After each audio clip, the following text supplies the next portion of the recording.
I have been here since 2012, I think it is. This is my fifth year, and I'm set to be moving out in. Uh, Actually, this is my last month. I'm supposed to be out of here by October 31st. When I first moved in here, I was in a pretty dark place. Uh, I was really depressed. Uh, I could barely get out of bed. I was homeless for a short time, and I just spiraled down, down, down. This place changed my life tremendously. Uh, I don't know where I would have been had I not been here. Uh, yeah, I really don't know. I had no, like, before, I had no vision for tomorrow or anything like that. It was just day to day, like, what am I going to eat today? And that's it. That was pretty much my only worry. That's it.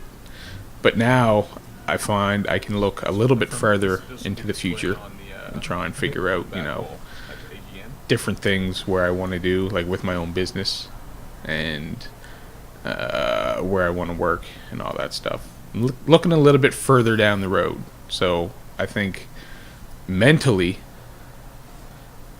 I was in rough shape before. I think we should do a lot of things to get people involved in social enterprise. Uh, I think right now, as far as like I go, I'm just now getting into the whole idea of social enterprise. So I think that's where a lot of people are. It's just pretty much just getting the idea in front of them and getting them involved in the whole process and what it's all about and stuff like that. So I think events are good. Like Affirmative Ventures has their AGM coming up. Like that's a great way to get people involved if you can get people going to that. Uh, I think like marketing, I'm trying to help them with marketing, uh, trying to get their brand out there. And I think Lori talks to a lot of people. And one thing that she told me was that like usually like okay, for instance, she told me she was speaking with somebody the other day. I think it was the people over at the Mic Mac Club. She said, "Oh, this is Lori from Affirmative Action instead of Affirmative Ventures." Like I think it's just things like that, just trying to get their name out there a little bit more, so that people recognize the brand and recognize what social enterprise. A lot of people don't know what social enterprise is.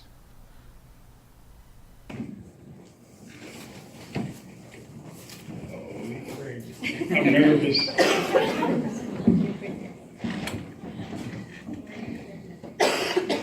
gonna need some water.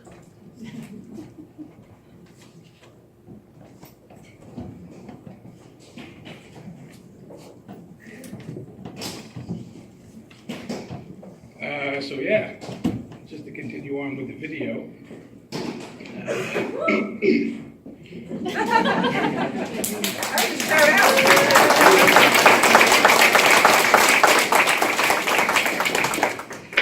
I got involved with Affirmative Ventures through, well, maybe I should tell you a little bit how I got where I was. Pretty much out of high school, I was pretty much independent my whole life. I don't know what to say. Just say it, you'll be fine. Speak from your heart. Yeah, I was pretty much independent, and it was around 2008 where things really started to change. Gee, this is hard. Okay. Wow. Let's talk about so what happened in 2008? 2008, things started going downhill. I was in a relationship. We ended up breaking up. I lost my apartment, lost my car, lost my website, my business, and I ended up moving back in with my mother. And things were pretty rough then. Jeez. Okay. Things were pretty rough then. Long story short, I couldn't stay there. I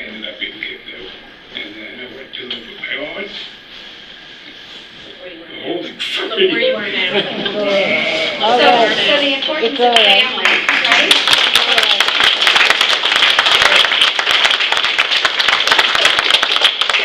So I went to live with my aunt, Yeah. and same thing happened there. I couldn't hack it there.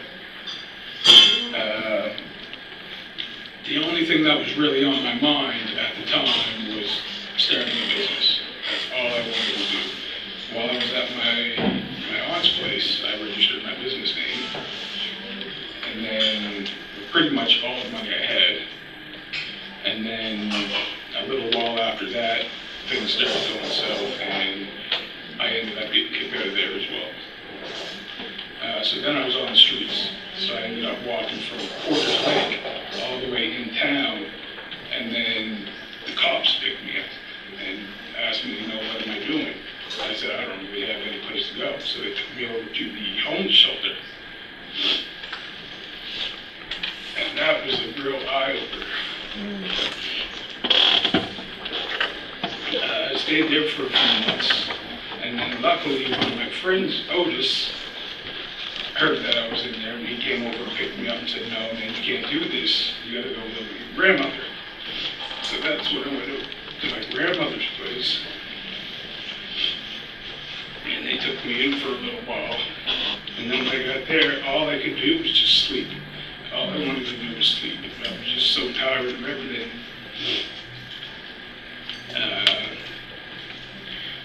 Yeah. And then somehow, I don't know how it happened, but my grandmother got connected with Nancy Trenchard. And then that just changed everything. She promised me that she could get my own place. And from there, I was just like, all right, what do I gotta do? And then I wasn't ready at the time, but we just I ended up going back to school to keep myself busy. And then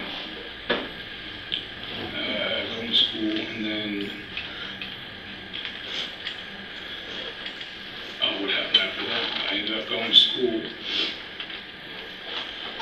Started working with us. Yeah. So you're I practicing. started working with, Nancy introduced you to me. yeah, yes, that's right. So I come up to visit Yes. you, right? Yeah. Because you just started I was with talking to tea, Liz, right? yeah. I was talking to Liz, and at the time I wasn't ready, but so we went to look at a few places, and it wasn't really the time. But it motivated me to continue trying to do better. And then Liz introduced me to Lori, and we ended up going over to Affirmative House in the Commons room, and they asked some questions, I asked some questions, and she was like, yeah, you want to move in? And I was just like, oh, wow. It came really quick though, didn't it? Yeah. We met twice and then all of a sudden an apartment came up and it's go, are you ready? Yeah. And in you moved. So yeah, and I moved, and then from that day forward, I've just been working. Just constantly on the move, trying to do some things. I started my own business. It's called Creative Freedom. It's an American company. And he's awesome. I just want to say he's awesome.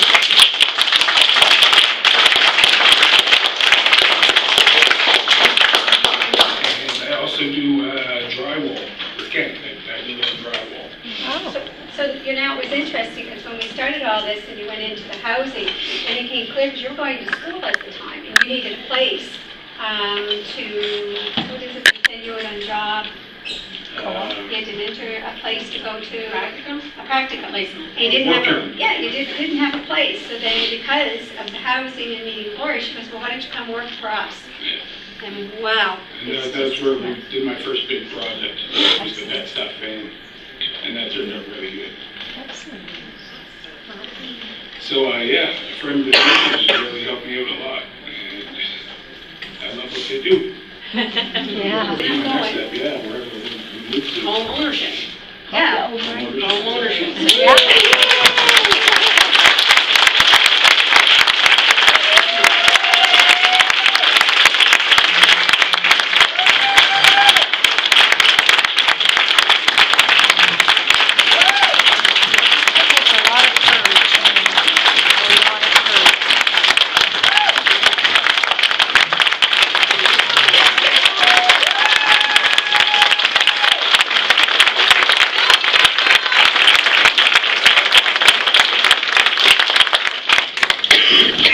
you some of Yarnell's creative side.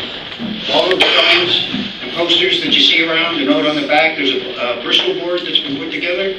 This gentleman here, Wow. that's his talent. Yeah, wow, excellent.